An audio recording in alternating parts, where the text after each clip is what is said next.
નમસ્કાર વિદ્યાર્થી મિત્રો, કાયદા વિષયની લેક્ચર સિરીઝમાં હું મહેશ મિશ્રા આપ સૌનું હાર્દિક સ્વાગત કરું છું.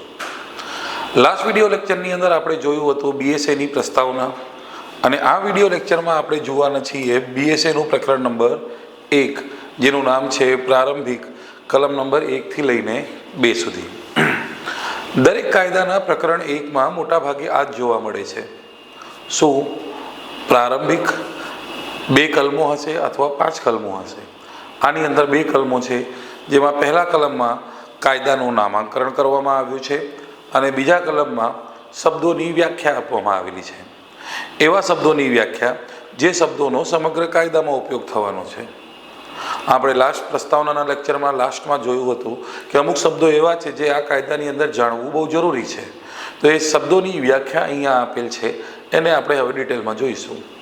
ચલો સ્ટાર્ટ કરીએ. પ્રકરણ 1 પ્રારંભિક 1 થી 2માં પહેલો કલમ આવે છે અધિનિયમનું નામ અને તેનો અમલનો વિસ્તાર. તો દરેક કાયદાની અંદર પહેલા કલમમાં આ જ જોવા મળે છે, કાયદાનું નામાંકરણ. તો અહીંયા છે અધિનિયમનું નામ અને તેના અમલનો વિસ્તાર.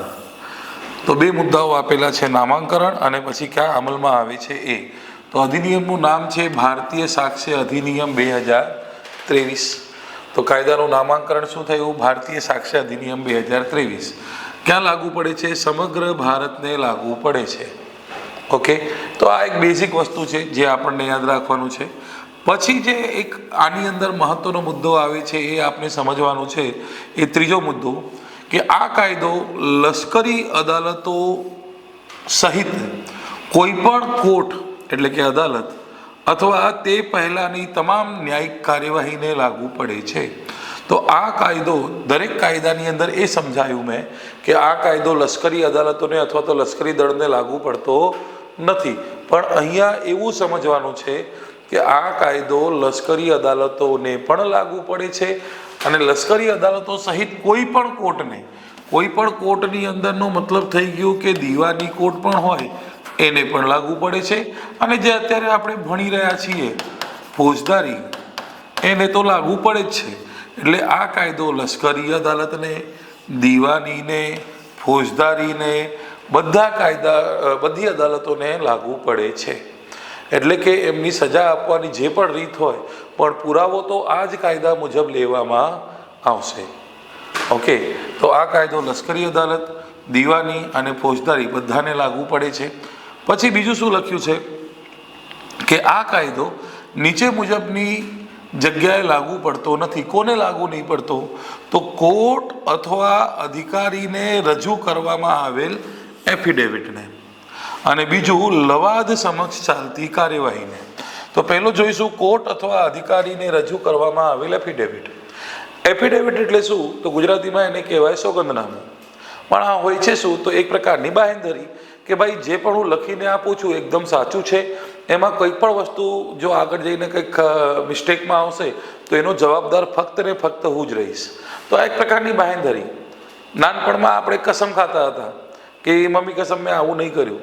તો અહીંયા અત્યારે શું છે? કસમ જ ખાધું છે, પણ આ કાગળિયા ઉપર ખાધું છે. તો આ કાગળિયા ઉપર ખાધેલું કસમ અથવા તો બાહેંધરી એને કહેવામાં આવશે એફિડેવિટ. તો એફિડેવિટ જ્યારે પણ બનાવડાવવાનું હોય તો એક વકીલ પાસે જવાનું, 200 થી 500 રૂપિયા એનો જે ચાર્જ હોય છે આપશો. તો પછી એના તૈયાર ફોર્મેટની અંદર જે પણ આપની ખામી છે એ ખામી દર્શાવીને બાહેંધરી લખી આપી દેશે કે ભાઈ આના માટે ફક્ત હું જ જવાબદાર છું, તમારો સિગ્નેચર નીચે હશે. તો આજે એફિડેવિટ છે ને, એના અંદર કોઈ પુરાવાની જરૂરિયાત નહીં પડતી. તો એ જ લખ્યું છે કે કોર્ટ અથવા અધિકારીને રજૂ કરવામાં આવેલ એફિડેવિટને આ કાયદો લાગુ પડતો નથી. બીજો આવે છે લવાદ સમક્ષ ચાલતી કાર્યવાહીને આ કાયદો લાગુ નહીં પડતો. હવે પ્રશ્ન એ થાય છે, લવાદ એટલે શું? તો લવાદ એટલે સમજો ધ્યાનથી, જ્યારે 2 લોક પક્ષકારો વચ્ચે કોઈ વિવાદ હોય તો એ વિવાદનો ઉકેલ લાવવા માટે, એનું સમાધાન કરાવવા માટે, ઉકેલ નહીં, એનું સમાધાન કરાવવા માટે કોર્ટ દ્વારા જે વ્યક્તિની નિમણૂક કરવામાં આવે છે, કોર્ટ દ્વારા જે વ્યક્તિની નિમણૂક કરવામાં આવે એને કહેવાય લવાદ. ફરીથી કહું છું, 2 પક્ષકારો વચ્ચે જે વિવાદ હોય એ વિવાદનો સમાધાન કરાવવા માટે જે કોર્ટ દ્વારા એક વ્યક્તિની નિમણૂક કરવામાં આવે વચેટિયા તરીકે, એને કહેવાય લવાદ. તો લવાદ સમક્ષ ચાલતી કાર્યવાહીને પણ આ કાયદો લાગુ પડતો નથી. તો બે મુદ્દાઓ યાદ રાખવાના છે આની અંદર. પહેલો મુદ્દો કે એફિડેવિટને આ કાયદો લાગુ નહીં પડતો, અને બીજું લવાદ સમક્ષ ચાલતી કાર્યવાહીને આ કાયદો લાગુ પડતો નથી.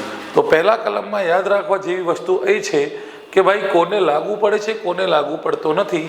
તો લશ્કરી અદાલતો સહિત કોઈ પણ અદાલતને આ કાયદો લાગુ પડે છે. એફિડેવિટને લાગુ પડતો નથી, લવાદ સમક્ષ ચાલતી કાર્યવાહીને લાગુ પડતો નથી. તો આ એક્ઝામમાં સવાલ પૂછાઈ શકે છે, તૈયાર રહેજો. ઓકે, અહીંયા કલમ નંબર 1 પૂરું થાય છે. 1 પૂરું થયું પછી આવે છે કલમ નંબર 2, જેની અંદર આપેલ છે શબ્દોની વ્યાખ્યા. એવા શબ્દોની વ્યાખ્યા જે શબ્દોનો ઉપયોગ સમગ્ર કાયદામાં થવાનું છે. એ શબ્દો કયા કયા છે? તો પહેલાં એનું એક આપણે સ્વરૂપ જોઈ લઈએ. આ રહ્યું, એ થી લઈને એલ સુધી. એ થી લઈને એલ સુધી એટલે કે અંદાજિત કેટલા થયા? 12 જેટલા શબ્દોની વ્યાખ્યા આપેલ છે. 12 જેટલા શબ્દોની વ્યાખ્યા આપેલ છે, જેમાં અદાલતની વ્યાખ્યા એક સરળ વસ્તુ છે, જે આપણે BNSમાં ભણ્યું એ જ અહીંયા આવશે. નિર્ણાયક સાબિતી એ સમજવા જેવી વસ્તુ. ના સાબિત થયેલી, પછી એનો જ એક ભાગ અહીંયા આવે છે, ના સાબિત થયેલીનો સાબિત થયેલી અને સાબિત ન થયેલી. ઓકે, તો એ જોઈશું. ત્યારબાદ દસ્તાવેજ, પુરાવો, હકીકત, વાદગ્રસ્ત હકીકત, હકીકત માની લઈ શકાય, સાબિત ન થયેલી, સાબિત થયેલી, સુસંગત હકીકત અને માની લેવું જોઈશે. ઓકે, તો આ 12 શબ્દોની વ્યાખ્યા આપેલ છે. પણ આ શબ્દોની વ્યાખ્યા જે છે ને, નવા કાયદામાં ઉપર નીચે આપેલ છે. અમુક શબ્દો એવા છે જે એક સાથે હોવા જોઈએ. દાખલા તરીકે સાબિત થયેલી, સાબિત થયેલી, ના સાબિત થયેલી, સાબિત થયેલી અને સાબિત ન થયેલી. આ 1,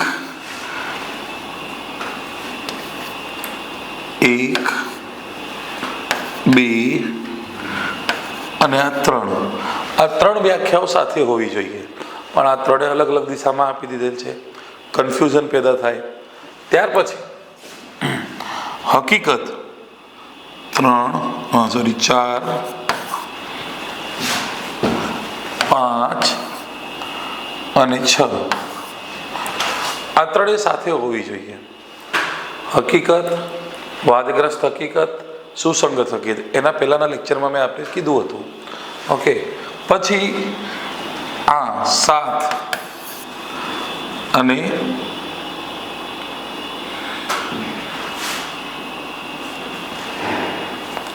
આ રહ્યો 8 અને આ 9. આ 3 સાથે હોવા જોઈએ. 7, 8, 9 આ 3 સાથે હોવા જોઈએ. અને બાકી જે છે આ 3 બચ્યા, ન્યાયાલય, દસ્તાવેજ અને પુરાવો. એ સરળ છે, એ તો સમજાઈ જશે. પણ બાકી જે વ્યાખ્યાઓ છે એ લાઇનસર હોવી જોઈએ. પહેલાં આપણે એ શબ્દોનો અર્થ સમજીએ, 1, 2, 3 જેવી રીતે લખ્યું છે એવી રીતે, અને ત્યાર પછી આને ડિટેલમાં સમજીશું. તો પહેલાં તો ફરીથી લાસ્ટ લેક્ચરમાં તો આપણે જોયું જ હતું, ફરીથી અહીંયા જોઈશું. તો પહેલાં આપણે જોઈશું શું? નંબરથી સાબિત થયેલી, ના સાબિત થયેલી, સાબિત ન થયેલી. આ 3 વ્યાખ્યાને સળંગ જોઈશું.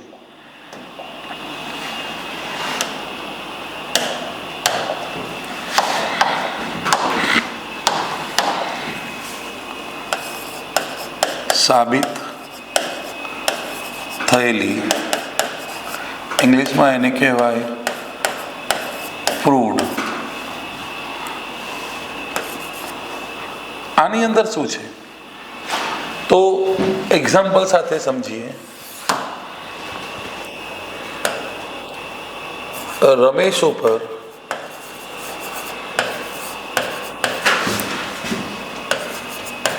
બળાત્કારનો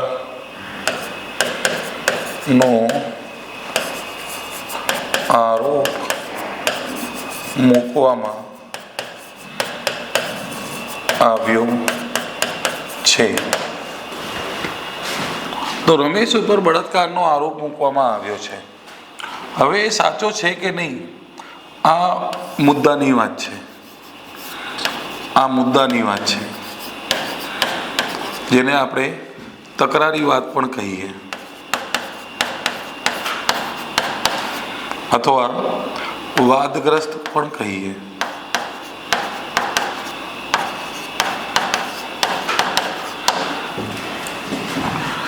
તો અદાલત પુરાવાના આધારે એમ માને કે યસ, એના ઉપર જે બળાત્કારનો આરોપ છે એ તદ્દન સાચા છે. અદાલત પુરાવાના આધારે એમ માને કે એના ઉપર જે બળાત્કારના આરોપ છે એ તદ્દન સાચા છે, તો એને શું કહેવામાં આવશે? સાબિત થયેલી. અદાલત પુરાવાના આધારે એમ માને અથવા એમ માને કે હકીકત સંભવ છે, તો એને શું કહેવામાં આવે છે? સાબિત થયેલી. પણ જે આરોપ છે એ સાબિત ન થયા, એ વિચારો નિર્દોષ જાહેર થઈ ગયો, તો નિર્દોષ જાહેર થાય તો એને શું કહેવામાં આવે? ના સાબિત થયેલી. ના સાબિત થયેલી ઇંગ્લિશમાં એને શું કહેવાય? ડિસપ્રૂવડ. પ્રૂવડ, ડિસપ્રૂવડ. તો જ્યારે અદાલત પુરાવાના આધારે એમ લાગે કે એના ઉપર જે હકીકત રજૂ કરવામાં આવી છે એ સાચું નથી અથવા સંભવ નથી, તો એમ કહેવાશે કે એ હકીકત ના સાબિત થયેલ છે. અને ત્રીજું છે સાબિત ન થયેલી. જો ન વચ્ચે આવ્યો છે, ન થયેલી. આ ઉપરવાળું અને આ બંને એક જ જેવા શબ્દ લાગે છે, પણ બંનેમાં અર્થમાં જમીન આસમાનનું અંતર છે. એને કહેવાય નોટ પ્રૂવડ. તો અદાલત પુરાવાના આધારે એમ માને કે હકીકત સાબિત થયેલ નથી અને ના સાબિત થયેલ નથી. સાબિત થયેલ નથી એટલે કે એને સજા નહીં આપી દેવાનું, ના સાબિત થયેલ નથી એટલે છોડી પણ નહીં દેવાનું. તો એ હકીકત શું કહેવાય? સાબિત ન થયેલી. એટલે કે સાબિત ન થયેલનો મતલબ શું હોય? કેસ શું છે? પેન્ડિંગમાં છે, હજુ ચુકાદો આવ્યો નથી. આમાં શું થયું કે આરોપી ગયો, આમાં આરોપી બચી ગયો અને આરોપીનો હજુ કેસ ચાલી રહ્યો છે, તો એને શું કહેવાય? સાબિત ન થયેલી. તો આ ત્રણ મુદ્દાઓ સાથે હોવા જોઈએ, પણ જો આપણે નોર્મલ અહીંયા જોઈએ તો એકદમ અલગ અલગ દિશામાં આપી દીધેલ છે. ઓકે, ચલો બીજું. હવે આવે છે હકીકત.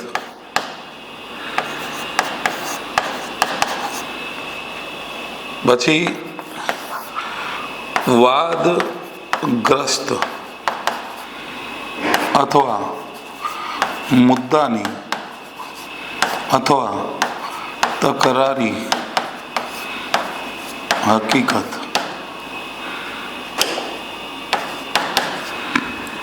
અને પછી છેલ્લે આવશે સુસંગત અથવા પ્રસ્તુત હકીકત. તો હકીકત શું હોય છે? તો જ્યારે કોઈ વ્યક્તિ સભાન અવસ્થામાં પોતાના ઇન્દ્રિયોથી કોઈ પણ બાબતનો અનુભવ કરે તો એને કહેવાય હકીકત. આપ મને વિડીયોમાં જોઈ રહ્યા છો તો આંખથી જોઈ રહ્યા છો અને ઊંઘમાં નથી, અત્યારે સભાન અવસ્થામાં છો. તો સભાન અવસ્થામાં પોતાના ઇન્દ્રિયોથી મને જોઈ રહ્યા છો, તો આને શું કહેવાય? હકીકત. હું અત્યારે ગાળો આપી દઉં તો આ વિડીયો લઈ જઈને અદાલતમાં આપી શકો ને કે હા સર, એમણે આ વિડીયોની અંદર આવી રીતે ગાળો આપ્યો, મેં પોતે જોયેલું છે. તો પછી એ હકીકત છે, બરોબર. પછી વાદગ્રસ્ત અથવા મુદ્દાની કે તકરારી હકીકત. તો જે વિવાદની વાત હોય છે, મેં કહું છું કે આપે મારો મોબાઈલ ચોરી કર્યો અને આપ કહો છો નહીં નહીં મેં ચોરી કર્યું નથી, તો બંનેમાંથી કોણ સાચો? એ જે તકરારી બાબત છે ને એને કહેવાય વાદથી ગ્રસ્ત, એટલે વિવાદથી ગ્રસ્ત મુદ્દાની વાત અથવા તકરારી હકીકત. તો વાદગ્રસ્ત હકીકત, મુદ્દાની હકીકત અથવા તકરારી હકીકત. અને છેલ્લે આવે છે સુસંગત અથવા પ્રસ્તુત હકીકત. તો વાદગ્રસ્ત હકીકતને સાબિત કે ના સાબિત કરવા માટે કોઈ વ્યક્તિ મૌખિક રીતે કે દસ્તાવેજના માધ્યમથી જે હકીકત રજૂ કરે છે એને શું કહેવાય? સુસંગત હકીકત. કલમ નંબર મિત્રો 3 થી લઈને 50 સુધી, કલમ 3 થી 50 આ બે મુદ્દાઓ પર ચાલશે. જો આ નહીં સમજી શક્યા ને તો બહુ તકલીફ પડશે. તો મુદ્દાની અને સુસંગત હકીકત શું હોય છે સમજી લેજો બહુ ધ્યાનથી. જે વિવાદી બાબત છે, તકરારી બાબત છે, જે આપની સામે એક પોલીસ તરીકે આવે કે સર મારી સાથે આવું થયું, અને પછી આપ આરોપીને પકડીને લઈ આવો, આરોપીએ કીધું મેં સર મેં આવું નહીં કર્યું, તો આ બંને વચ્ચે જે તકરારી બાબત છે એને શું કહેવાય? વિવાદી બાબત અથવા તકરારી બાબત અથવા વાદ નહીં કહેતા આપણે, વાદ વિવાદ, તો એ વાદગ્રસ્ત બાબત, તો એ વિવાદી બાબતને કહેવાય, તકરારી બાબતને કહેવાય વાદગ્રસ્ત હકીકત. ઓકે. અને પછી આવે છે સુસંગત અથવા પ્રસ્તુત હકીકત. તો કેમેરાનો રેકોર્ડિંગ, કોઈ વ્યક્તિ દ્વારા બોલવામાં આવે, કોઈ કાગળિયામાં કંઈક વસ્તુ મળે કે હા સર એણે મર્ડર કર્યું, આ રહ્યો કેમેરાનો રેકોર્ડિંગ, સર એણે મર્ડર કર્યું, આ રહ્યો આ વ્યક્તિએ જોયું હતું, અથવા સર મર્ડર કર્યું એને આ રહ્યો પોસ્ટમોર્ટમ રિપોર્ટ. તો આ જે પણ મુદ્દાની કે તકરારી બાબતને સાબિત કે ના સાબિત કરવા માટે પુરાવો રજૂ કરવામાં આવે એને શું કહેવામાં આવશે? સુસંગત હકીકત. કન્સેપ્ટ ક્લિયર થયું? તો આ વસ્તુ યાદ રાખજો. સાબિત થયેલી, ના સાબિત થયેલી, સાબિત ન થયેલી, પછી હકીકત, વાદગ્રસ્ત હકીકત અને સુસંગત હકીકત. પછી આવશે નિર્ણાયક સાબિતી.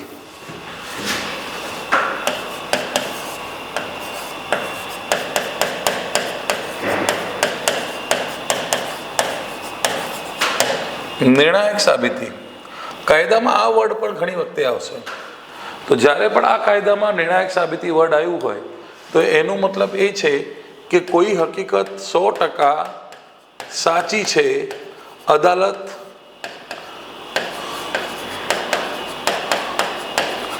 એમ માની લેશે. કોઈ હકીકત 100% સાચી છે, અદાલત એમ માની લેશે અને તેને ના સાબિત એટલે કે આ રહ્યો વચ્ચેવાળો, ના સાબિત કરવા માટે પુરાવો લેશે નહીં. એને ના સાબિત કરવા માટે પુરાવો લેશે નહીં. નહીં કોઈ વસ્તુ હોવી છે કે ભાઈ આ તો સાચું જ છે, આ એના હવે ના સાબિત કરવાનું ફાઇનલ થઈ ગયું, આ ના સાબિત કરવા માટે કોઈ સમય બગાડવાનું જ નહીં.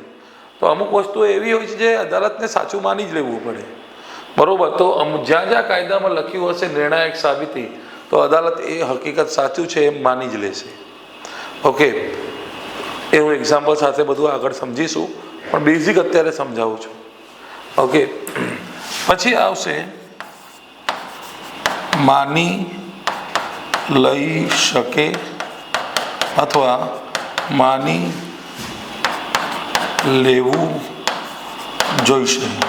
બંને અલગ અલગ આપેલ છે પણ બંનેનો મોટા ભાગે ભાવાર્થ એક જ થાય છે કે જ્યારે કોઈ કાયદામાં, આ કાયદામાં જ આ વર્ડ આવ્યું હોય માની લઈ શકે કે માની લેવું જોઈશે, તો જ્યાં સુધી તે હકીકત ના સાબિત ન થાય, જ્યાં સુધી તે હકીકત ના સાબિત ન થાય ત્યાં સુધી તે હકીકત સાબિત થયેલ છે એમ માની લેવામાં આવશે.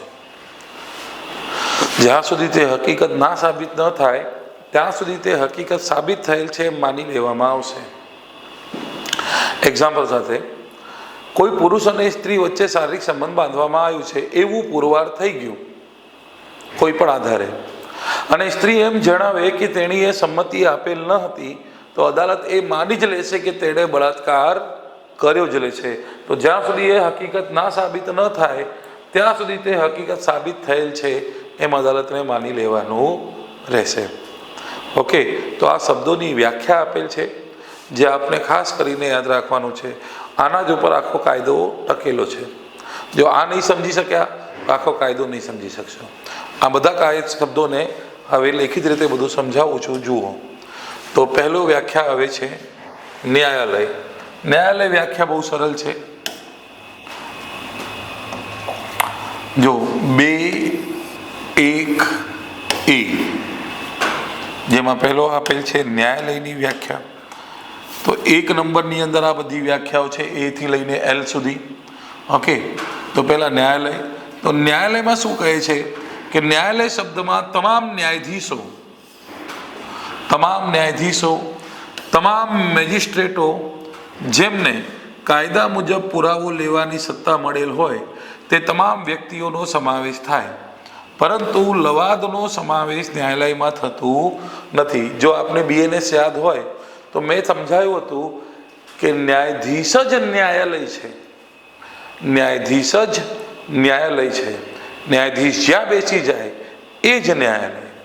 તો અહીંયા પણ એ જ સમજાયું છે કે ન્યાયાલય શબ્દમાં તમામ ન્યાયાધીશ, તમામ મેજિસ્ટ્રેટો અને જેમને કાયદા મુજબ પુરાવો લેવાની સત્તા મળેલ હોય તે તમામ વ્યક્તિઓનો સમાવેશ થાય, પરંતુ લવાદનો સમાવેશ ન્યાયાધીશમાં થતો નથી. તો આ સવાલ પૂછાયેલો છે કે ન્યાયાલયમાં કોનો સમાવેશ થતો નથી? તો યાદ રાખજો કે ન્યાયાધીશોનો સમાવેશ થાય, મેજિસ્ટ્રેટોનો સમાવેશ થાય, જેને પુરાવો લેવાની સત્તા મળેલ હોય એનો સમાવેશ થાય, પરંતુ લવાદનો સમાવેશ થતો નથી. બસ આટલી સરળ વસ્તુ છે.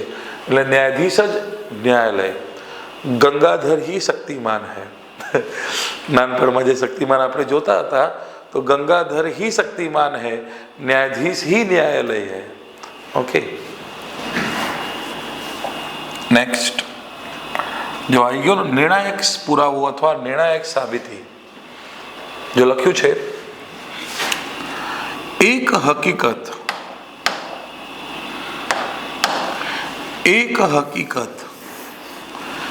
બીજી હકીકતના અસ્તિત્વ માટે નિર્ણાયક પુરાવો અથવા નિર્ણાયક સાબિતી છે એવું આ કાયદાથી જાહેર કરવામાં આવ્યું હોય ત્યારે કોર્ટ એવી હકીકતના અસ્તિત્વના પુરાવાથી બીજી હકીકત પુરવાર થયેલી જ ગણવાની રહેશે.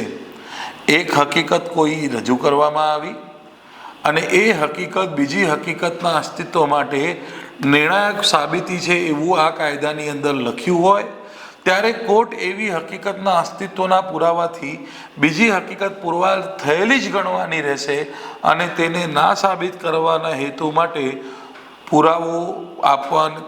પુરાવો રજૂ કરવાની પરવાનગી આપશે નહીં. હવે સાહેબ આ વસ્તુ જે છે ને એને સમજવા માટે એક પિક્ચરનો એક્ઝામ્પલ લેવું પડશે. એ પિક્ચર શું છે એ વિડીયો અત્યારે આપણે હું બતાવીશ, પણ થોડું એને સમજો. અદાલતની અંદર કોઈ હકીકત રજૂ કરવાની વાત આવે તો જ્યારે એ મુદ્દાની હકીકત અથવા સુસંગત હકીકત હોય અથવા ન્યાયાલય જેને પરવાનગી આપે ત્યારે તે હકીકત રજૂ કરી શકાય છે. તેના સિવાય તે હકીકત રજૂ કરી શકાતું નથી. ધ્યાનથી, અદાલતની અંદર મુદ્દાની વાત હોય અને સુસંગત હોય અથવા અદાલતે જેની પરવાનગી આપી હોય તો જ અદાલતમાં કોઈ હકીકત રજૂ કરી શકાય છે.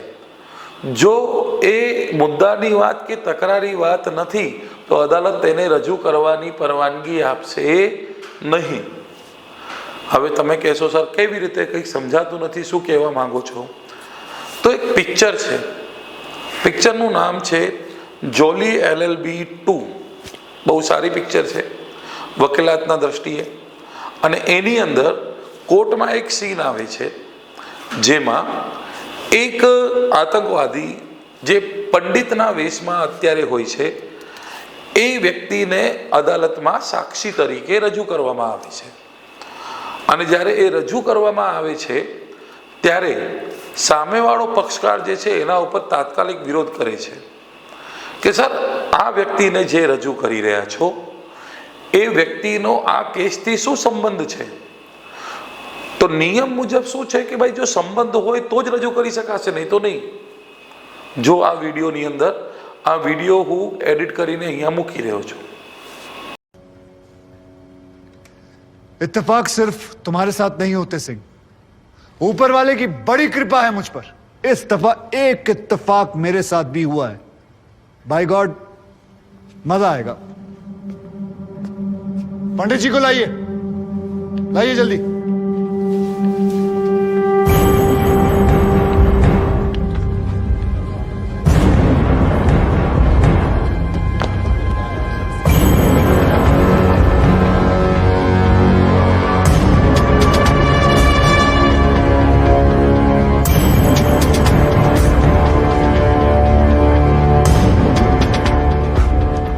क्या मैं पूछ सकता हूं कि क्या हो रहा है इस कोर्ट में? और क्या आप बताने की जहमत करेंगे कि आप ऐसा होने क्यों दे रहे हैं? कौन है ये बाबा सर? इसका इस केस से क्या रिलेशन है सर? ना कोई एडवांस नोटिस है, ना अग्रिम सूचना है। क्या रेलेवेंस क्या है और आप इसे अलाउ कर रहे हैं? जनाब, इस विटनेस का नोटिस देता ना तो ये विटनेस यहां नहीं होता, किसी मुर्दा घर में गड़ा हुआ होता। इस आदमी को मैं पकड़ के नहीं लाया हूं, पुलिस वाले पकड़ के लाए हैं। और जनाब, इस विटनेस का इस केस के साथ डायरेक्ट कनेक्शन है। इंस्पेक्टर साहब, आपने अरेस्ट किया इसको? जनाब, ये वकील साहब एकदम सही कह रहे हैं।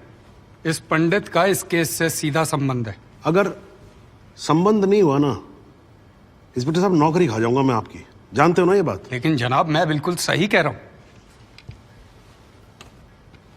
ठीक है, मैं विटनेस को अलाउ करता हूं। No sir, I object sir, I object. Mathur साहब, मेरी बात सुन। देखो क्या है यार, 3 बजने वाले हैं, बाहर जाएंगे ना बस मिलेगी ना रिक्शा मिलने वाला है। 6 बजे तक तो वैसे ही बैठना हम लोगों को, तो तब तक करवा लेते हैं विटनेस। मतलब हो सकता है कि इसमें कुछ निकली है जी? चलिए जी, विटनेस बॉक्स में आ जाइए। હવે આ વિડીયોની અંદર આપણે જોયું કે જ્યારે આતંકવાદી જે છે એ આતંકવાદીને અદાલતમાં રજૂ કરવામાં આવે, પણ એ પંડિત હતો એ સમયે, પણ ઓરિજિનલમાં એ આતંકવાદી હતો। પંડિત સ્વરૂપે અદાલતમાં રજૂ કરવામાં આવે છે તો તાત્કાલિક જે અનુ કપૂર છે, જે ભટકો વકીલ, એ બોલે છે कि सर आप इसको इस केस से क्या संबंध है, आप इसको क्यों अलाउ कर रहे हैं? बरोबर। અને સામેવાળો વ્યક્તિ જે બોલે છે કે નહીં સર इसका इस केस से संबंध है, तो संबंध છે કે નહીં? અદાલતની અંદર જ્યારે કોઈ હકીકતનો એ કેસ સાથે સંબંધ હોય તો જ એને રજૂ કરવાની પરવાનગી મળે। જો સંબંધ ન હોય તો એને રજૂ કરવાની પરવાનગી મળતી નથી।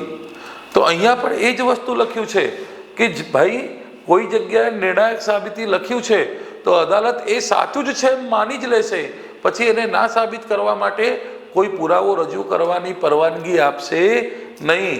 તો મુદ્દાની વાત હોય, સુસંગત હોય અથવા અદાલત પરવાનગી આપે ત્યારે જ કોઈ હકીકત અદાલતમાં રજૂ કરી શકાય, અથવા તો અદાલતમાં રજૂ કરી શકાતો નથી। જ્યારે કલમ 3 ચાલુ કરીશ ને ત્યારે ફરીથી આ વિડીયો આવશે, બરોબર? આ મુદ્દો યાદ રાખજો। ઓકે, ચલો તો આનું એક એક્ઝામ્પલ જોઈએ। એક્ઝામ્પલ આપેલ છે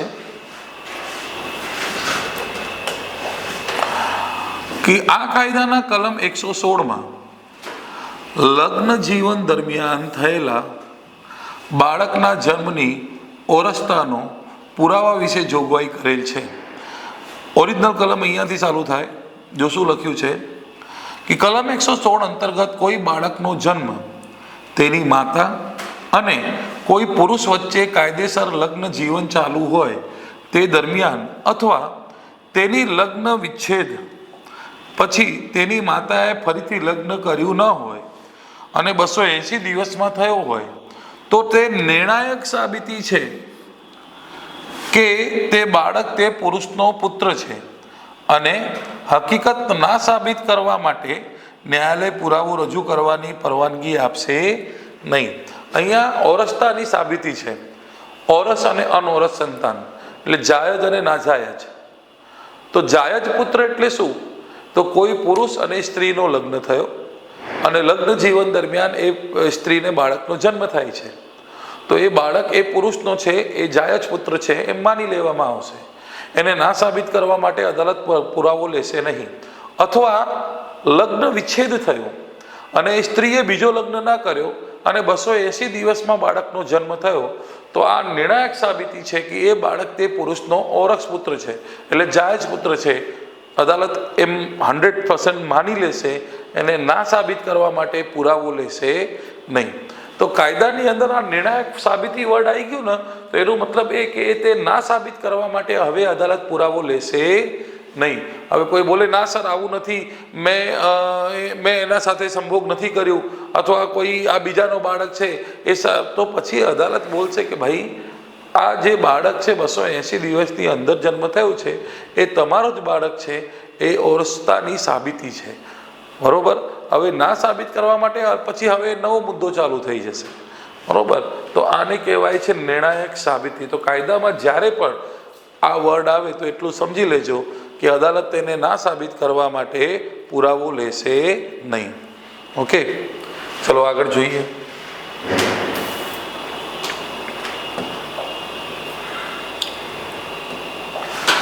ના સાબિત થયેલી, તો શું લખ્યું છે? ન્યાયાલય પુરાવાના આધારે કોઈ હકીકતનું અસ્તિત્વ નથી એમ માને અથવા સંભવ નથી એવું ગણે ત્યારે તે હકીકત ના સાબિત થયેલ છે તેમ કહેવાય. પુરાવાના આધારે કોઈ હકીકતનું અસ્તિત્વ નથી અથવા સંભવ નથી એવું માને અથવા એવું ગણે તો તે હકીકત ના સાબિત. તો ના સાબિતમાં શું હોય?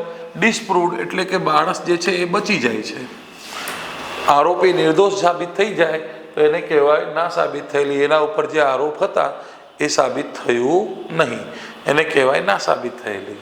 ઓકે, દસ્તાવેજ. તો આપણે BNS ની અંદર એક વ્યાખ્યા જોઈ હતી. શું વ્યાખ્યા હતી એની અંદર?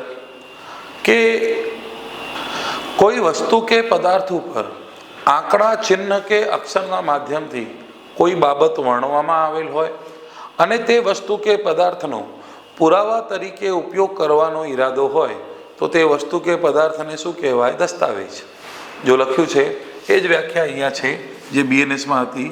કોઈ પણ વસ્તુ કે પદાર્થ ઉપર આંકડા, ચિહ્ન કે અક્ષરના માધ્યમથી કોઈ હકીકત વર્ણવવામાં આવેલ હોય અને તેનો પુરાવા તરીકે ઉપયોગ કરવાનો ઈરાદો હોય તેવું વસ્તુ કે પદાર્થ કે ડિજિટલ રેકર્ડ એને દસ્તાવેજ કહેવાય. લખાણ એ દસ્તાવેજ છે. ધાતુ અથવા શિલા ઉપર કોતરવામાં આવેલ લેખ દસ્તાવેજ છે. નકશો અથવા રેખાચિત્ર એ દસ્તાવેજ છે. તો અહીંયા ખાલી દસ્તાવેજની વ્યાખ્યા આપેલ છે મિત્રો, દસ્તાવેજી પુરાવાની નહીં. જ્યારે દસ્તાવેજી પુરાવો આવે તો કેમેરાનો રેકોર્ડિંગ, વોઇસ રેકોર્ડિંગ એ બધા દસ્તાવેજી પુરાવો કહેવાય. પણ અહીંયા દસ્તાવેજી પુરાવાની વાત નથી થતી, અહીંયા દસ્તાવેજની વાત થાય. તો દસ્તાવેજમાં કમ્પલસરી છે કે વસ્તુ કે પદાર્થ ઉપર આંકડા, ચિહ્ન કે અક્ષરના માધ્યમથી કોઈ બાબત વર્ણવેલ હોવી જોઈએ. જો આવી રીતે વર્ણવવામાં ન આવેલ હોય તો એને દસ્તાવેજ કહેવાય નહીં. ઓકે, તો એ વસ્તુ યાદ રાખજો. આને દસ્તાવેજની વ્યાખ્યા. પછી આવે છે પુરાવાની વ્યાખ્યા. તો પુરાવો એટલે શું? તો અદાલત સમક્ષની ચાલતી કાર્યવાહીમાં અદાલતે પરવાનગી આપેલ હોય કે ભાઈ આવો પુરાવો આપો, અથવા ફરજ પાડેલ હોય કે ભાઈ આ હોદ્દા ઉપર રહીને તમને આનો જવાબ આપવું પડશે, તો અદાલતે પરવાનગી આપેલ હોય અથવા ફરજ પાડેલ હોય એવા સાક્ષીઓના નિવેદનને શું કહેવામાં આવશે? પુરાવો. જો લખ્યું છે પુરાવો એટલે અદાલત સમક્ષની ચાલતી કાર્યવાહીમાં અદાલતે પરવાનગી આપેલ હોય અથવા ફરજ પાડેલ હોય તેવા કોઈ પણ પ્રકારના નિવેદનો. કાં તો અદાલતે પરવાનગી આપેલ હોય કે ભાઈ આવો પુરાવો આપો, અથવા ફરજ પાડેલ હોય કે આ હોદ્દા ઉપર રહીને તમને જવાબ આપવું જ પડશે, તો પરવાનગી આપેલ હોય અથવા ફરજ પાડેલ હોય તેવા સાક્ષીઓના નિવેદનો. હવે આ નિવેદનો બે રીતે આપી શકાય, કાં તો મૌખિક રીતે આપી શકાય, કાં તો દસ્તાવેજી સ્વરૂપે આપી શકાય. મૌખિક સ્વરૂપે એટલે શું? તો મૌખિક રીતે જે પણ બોલે એને મૌખિક પુરાવો કહેવાય, અને મૌખિક સિવાય અન્ય કોઈ પણ રીતે કોઈ પુરાવો આપે તો એને શું કહેવાય? દસ્તાવેજી. જો લખ્યું છે અદાલતમાં મૌખિક પુરાવો, અદાલતમાં ચાલતી કાર્યવાહીમાં કોઈ વ્યક્તિ મૌખિક રીતે નિવેદન રજૂ કરે તો તેને મૌખિક પુરાવો કહેવાય. દસ્તાવેજી પુરાવો અદાલતના નિરીક્ષણ માટે રજૂ કરવામાં આવેલ ઇલેક્ટ્રિક રેકર્ડ સહિતના તમામ પુરાવાને દસ્તાવેજી પુરાવો કહેવાય. તો યાદ રાખો, મૌખિક રીતે બોલશે તો મૌખિક પુરાવો, અને કાગળિયા સ્વરૂપે અથવા ઇલેક્ટ્રિક રેકર્ડ સ્વરૂપે કોઈ પણ વસ્તુ આપે તો એને દસ્તાવેજી પુરાવો કહેવાય. તો દસ્તાવેજ અને દસ્તાવેજી પુરાવામાં આટલું જ અંતર છે કે દસ્તાવેજની અંદર માત્ર લેખિત હોય તો જ આંકડા ચિહ્ન કે અક્ષરના માધ્યમથી લખેલું હોય તો એને આપણે શું કહીએ, દસ્તાવેજ. પણ દસ્તાવેજી પુરાવામાં એની સાથે સાથે દરેક એવી વસ્તુ જે ઓડિયો કે વિડીયો કે ઇલેક્ટ્રિક સ્વરૂપમાં હોય એ બધી વસ્તુઓ દસ્તાવેજી. સીસીટીવી કેમેરા જે છે એ દસ્તાવેજ નથી પણ દસ્તાવેજી પુરાવો છે. મોબાઈલનો રેકોર્ડિંગ એ દસ્તાવેજ નથી પણ દસ્તાવેજી પુરાવો છે. દસ્તાવેજમાં કોનો? તો મોબાઈલનો મેસેજ એ દસ્તાવેજ છે, ચેક એ દસ્તાવેજ છે, શિલાલેખ એ દસ્તાવેજ છે. વાત સમજાય છે? ચલો, તો આપને કોઈ પૂછે કે પુરાવો એટલે શું, તો અદાલત સમક્ષની ચાલતી કાર્યવાહીમાં અદાલતે પરવાનગી આપેલ હોય અથવા ફરજ પાડેલ હોય તેવા સાક્ષીના નિવેદનો. એના બે પ્રકાર છે, મૌખિક અથવા દસ્તાવેજી. મૌખિક રીતે નિવેદન રજૂ કરે તો એને મૌખિક પુરાવો કહેવાય, દસ્તાવેજી સ્વરૂપે રજૂ કરે તો એને દસ્તાવેજી પુરાવો કહેવાય. નેક્સ્ટ આવે છે હકીકત. તો મેં આપને સમજાયું કે સભાન અવસ્થામાં ઇન્દ્રિયોથી કોઈ બાબતનો અનુભવ કરો એને હકીકત કહેવાય. જો એ જ વસ્તુ અહીંયા લખ્યું છે,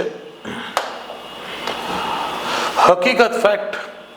હકીકત એટલે કે કોઈ વસ્તુની કોઈ સ્થિતિ, વસ્તુને લગતા કોઈ સંબંધો કે જેને શરીરના કોઈ ઇન્દ્રિયોથી અનુભવી શકાય એવી કોઈ માનસિક સ્થિતિ કે જેમાં વ્યક્તિ સભાન હોય. આમાં થોડું ટેકનિકલ લેંગ્વેજ છે, મેં અહીંયા સરળ લેંગ્વેજમાં રજૂ કરી છે મિશ્રા સરળ ટ્રીક તરીકે, કે જ્યારે કોઈ વ્યક્તિ સભાન અવસ્થામાં પોતાના ઇન્દ્રિયોથી કોઈ બાબતનો અનુભવ કરે તેને હકીકત કહેવાય. જ્યારે કોઈ વ્યક્તિ સભાન અવસ્થામાં પોતાની ઇન્દ્રિયોથી કોઈ બાબતનો અનુભવ કરે તેને હકીકત કહેવાય. મેં સ્વપ્નમાં કટરીના કૈફ જોડે લગ્ન કર્યું તો એને હકીકત કહેવાય. તો સ્વપ્નમાં મને કટરીના કૈફ છોડો, ભારતી પણ નહીં મળવાની. પેલા આવે છે ને કપિલ શર્મામાં ભારતી, એ પણ નહીં મળવાની. તો સ્વપ્નમાં જે મને થયું એ હકીકત ના કહેવાય, પણ સાચામાં જે થાય એને હકીકત કહેવાય. તો એ જ લખ્યું છે, જ્યારે કોઈ વ્યક્તિ સભાન અવસ્થામાં પોતાની ઇન્દ્રિયોથી કોઈ બાબતનો અનુભવ કરે તેને શું કહેવાય? હકીકત. એક્ઝામ્પલ આપેલ છે, સભાન અવસ્થામાં આંખોથી કોઈ દ્રશ્ય જોવું હકીકત કહેવાય. સભાન અવસ્થામાં કાનોથી સાંભળવું તેને હકીકત કહેવાય. સભાન અવસ્થામાં વસ્તુ કે વ્યક્તિને સ્પર્શ કરવું તેને હકીકત કહેવાય. સભાન અવસ્થામાં કોઈ વ્યક્તિની પ્રતિષ્ઠા છે એવું મનમાં વિચારવું એને હકીકત કહેવાય. અહીંયા આંખોથી આપની ઇન્દ્રિય છે, અહીંયા કાનોથી સાંભળ્યું છે એ ઇન્દ્રિય છે, વસ્તુને સ્પર્શ કર્યું છે એ ચામડી એ ઇન્દ્રિય છે, મનની પ્રતિષ્ઠામાં કોઈ વ્યક્તિની પ્રતિષ્ઠા વિશે મનમાં વિચાર્યું તો મન પણ આપની ઇન્દ્રિય છે. અને આ તમામ વસ્તુ સભાન અવસ્થામાં કર્યું હોય ત્યારે તેને શું કહેવાય? હકીકત.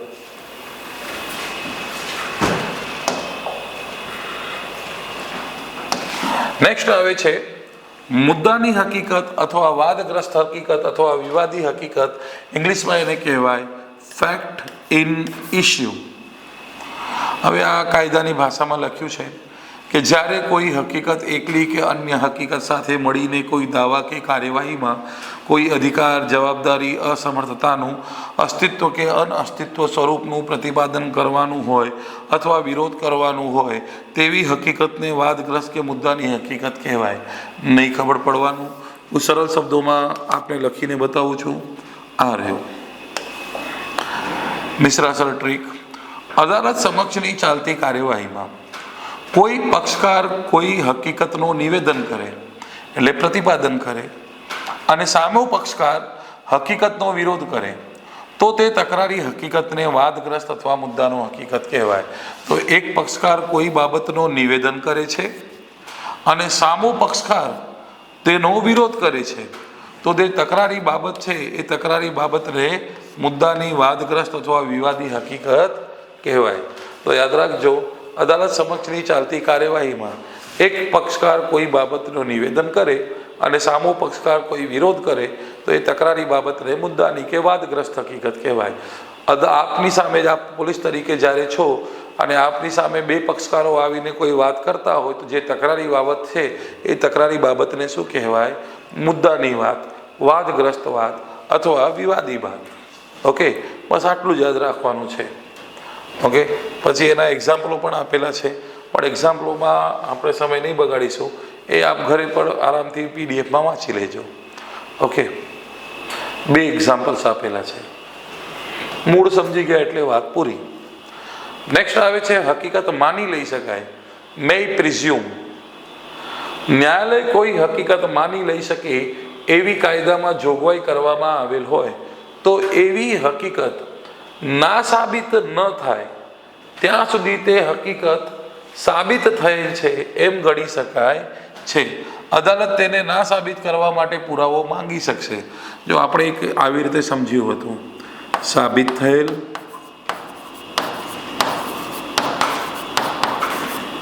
ના સાબિત થયેલ,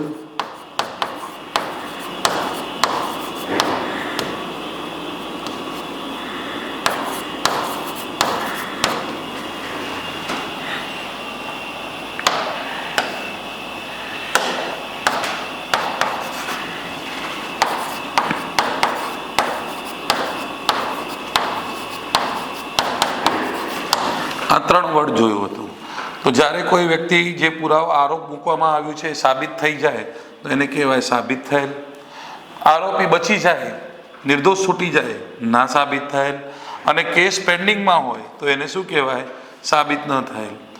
તો આની અંદર શું સમજાવવામાં આવેલ છે કે કાયદાની અંદર જ્યારે પણ આ વર્ડ આવ્યું હોય કે ન્યાયાલય કોઈ હકીકત માની લઈ શકે એવી કાયદામાં કાંક જોગવાઈ કરવામાં આવી હોય તો તે એવી હકીકત ના સાબિત થાય, એટલે કે આની વાત થાય છે, ના સાબિત થાય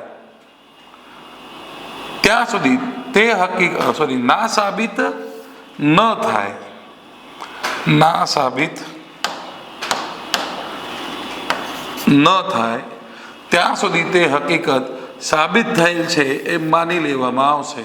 તો જ્યાં સુધી એ ના સાબિત ન થાય ત્યાં સુધી સાબિત થયેલ છે એમ માની લેવામાં આવશે. તો મેં અહીંયા બળાત્કારનો એક્ઝામ્પલ આપ્યો હતો કે ભાઈ પુરુષ અને સ્ત્રી વચ્ચે શારીરિક સંબંધ માનવામાં આવ્યું છે એવું સાબિત થઈ જાય,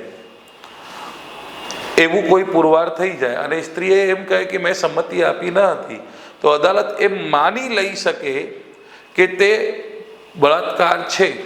હવે એ જ્યાં સુધી ના સાબિત ન કરે સામેવાળો વ્યક્તિ ત્યાં સુધી અદાલતમાં એ હકીકત સાબિત થયેલ છે એમ માની લેવાનો રહેશે.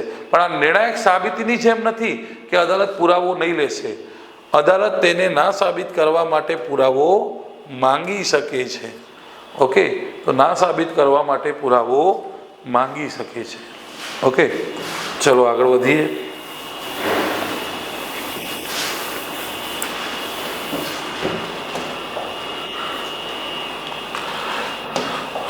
સાબિત ન થયેલી અને સાબિત થયેલી. જ્યારે કોઈ હકીકત સાબિત થયેલી ન હોય અને ના સાબિત થયેલી ન હોય ત્યારે તે હકીકત સાબિત ન થયેલી કહેવાય. થોડું ધ્યાનથી સમજજો. આ શું છે? છેલ્લાવાળો મુદ્દો, જે કેસ પેન્ડિંગમાં હોય તો કોઈ હકીકત સાબિત થયેલી ન હોય એટલે પુરવાર પણ નહીં થયું, ના સાબિત થયેલી પણ ન હોય એટલે કે નિર્દોષ પણ નહીં છૂટ્યો, તો તે હકીકત સાબિત ન થયેલી કહેવાય. પછી સાબિત થયેલી. ન્યાયાલય પુરાવાના આધારે કોઈ હકીકતનું અસ્તિત્વ છે એમ માને અથવા સંભવ છે એવું ગણે ત્યારે તે હકીકત સાબિત થયેલ છે તેમ કહેવાય. તો જ્યારે કોઈ વ્યક્તિ ઉપર આરોપ મૂકવામાં આવ્યા હોય એ સાબિત થઈ જાય તો એને કહેવાય સાબિત થયેલ છે. એક્ઝામ્પલ સાથે સમજીએ.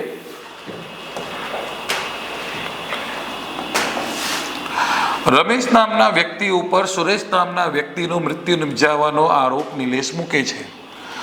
આ કેસમાં પુરાવાના આધારે રમેશનો આરોપ પુરવાર થઈ જાય તો તેનો આરોપ સાબિત થયેલી કહેવાય. આ કેસમાં જો પુરાવાના આધારે રમેશ નિર્દોષ જાહેર થાય તો તે હકીકત ના સાબિત થયેલ છે તેમ કહેવાય. આ કેસમાં જો હજુ સુધી કોઈ નિર્ણય લેવામાં આવ્યું ન હોય તો તે હકીકત નિર્ણય લેવામાં આવ્યું ન હોય તો તે હકીકત સાબિત ન થયેલ કહેવાય. ઓકે, ચલો આગળ જોઈએ.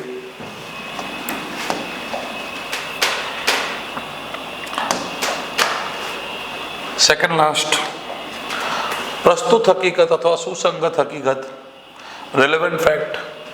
આની અંદર પણ પહેલાં કાયદાની ભાષા આપેલ છે કે એક હકીકત અન્ય હકીકતની બાબતમાં સુસંગત છે એમ ત્યારે કહી શકાય જ્યારે એવી હકીકત આ અધિનિયમના જણાવ્યા પ્રમાણે રીતો પૈકી એક કે વધુ રીતે અન્ય હકીકત સાથે સંકળાયેલી હોય કે તેનાથી સંબંધિત હોય. કંઈ ના ખબર પડી હોય. હવે મારા શબ્દોમાં જુઓ, જે હકીકત મુદ્દાની હકીકત કે અન્ય હકીકત સાથે સંકળાયેલ હોય તે હકીકતને સુસંગત હકીકત કહેવાય, અથવા મુદ્દાની હકીકતને સાબિત કે ના સાબિત કરવા માટે જે હકીકત રજૂ કરવામાં આવેલ હોય તેને સુસંગત હકીકત કહેવાય. એક્ઝામ્પલ, કોઈ વ્યક્તિનો મર્ડર થયો છે કે નહીં એ તકરારી બાબત છે અને કોઈ વ્યક્તિ આવીને કહે છે કે મારી સામે જ એણે મર્ડર કર્યું હતું, તો મુદ્દાની હકીકત સાથે જોડાયેલ હકીકત છે ને તો એને શું કહેવામાં આવશે? સુસંગત હકીકત. ઓકે, તો યાદ રાખજો, મુદ્દાની કે તકરારી બાબત સાથે જોડાયેલ હકીકતને સુસંગત હકીકત કહેવાય.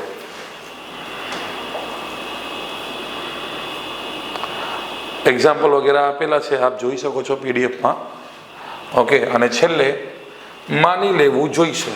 એ માની લઈ શકે, જે આગળ આવ્યું હતું એના જેવું જ છે કે ન્યાયાલય કોઈ હકીકત માની લેવું જોઈશે એવું કાયદામાં જોગવાઈ હોય ત્યારે તેવી હકીકત ના સાબિત ન થાય ત્યાં સુધી તે હકીકત સાબિત થયેલ છે એમ ગણવાનું રહેશે. તો જ્યારે પણ કાયદામાં લખ્યું છે કે માની લેવું જોઈશે તો અદાલતને માની લેવું પડે કે હા ભાઈ, જ્યાં સુધી એ વસ્તુ ના સાબિત ન થાય ત્યાં સુધી તે હકીકત સાબિત થયેલ છે. આગળ જે મુદ્દો આપેલો હતો એના જેવું જ છે. Concept clear? તો આટલી વ્યાખ્યાઓ આપેલ છે કલમ નંબર 2.1 અંદર.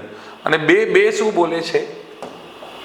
અહીં જે શબ્દો વાપરવામાં આવ્યા છે પરંતુ અહીં તેની વ્યાખ્યા કરવામાં આવી નથી, તે શબ્દોનો અર્થ ઇન્ફોર્મેશન ટેકનોલોજી અધિનિયમ 2000 અને ભારતીય ન્યાય સંહિતા 2023માં વ્યાખ્યા કરવામાં આવી છે તે કાયદા મુજબ અનુસરવાનું રહેશે. એટલે કે કોઈ શબ્દનો અહીંયા ઉપયોગ થયેલ છે પરંતુ કાયદામાં તેની જોગવાઈ કરવામાં આવી નથી, તો એને કોના મુજબ ગણવાનું રહેશે? ઇન્ફોર્મેશન ટેકનોલોજી અધિનિયમ 2000 અને ભારતીય ન્યાય સંહિતા એટલે BNS 2023માં જે વ્યાખ્યા કરેલ છે એના મુજબ અનુસરવાનું રહેશે. ઓકે, તો અહીંયા આ પ્રકરણ જે છે એ પૂરું થાય છે. નેક્સ્ટ પ્રકરણ છે જે છે એ સૌથી મહત્વના પ્રકરણોમાંથી એક છે, તો એ જોઈશું નેક્સ્ટ વિડીયો લેક્ચરમાં. પ્રકરણ નંબર 2. આ વિડીયો લેક્ચરમાં આટલું જ. Thank you very much. જય હિન્દ, જય ભારત.